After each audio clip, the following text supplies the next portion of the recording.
The Alabama Crimson Tide know there is a lot on the line against Ole Miss on Saturday, and the Rebels could make a little history against the Nick Saban-led Tide. The Rebels could become the first SEC team to beat Nick Saban 3 straight times, and besides Ohio State in the 2014 Sugar Bowl, Ole Miss is the only team to beat Alabama in the past 2 seasons.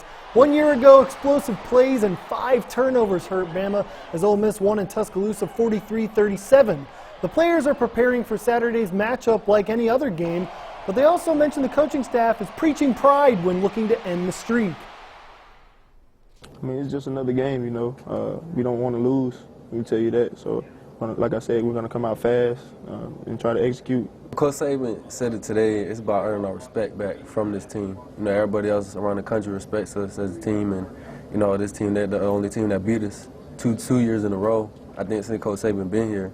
And, you know, it's about just going out there and beating them all around the field, score on the scoreboard, and Coach Saban on kickoff, return, everyone on the field, and just getting respect back. The only other SEC team to beat the Crimson Tide under Saban twice in a row is LSU back in 2010 and 2011. Speaking of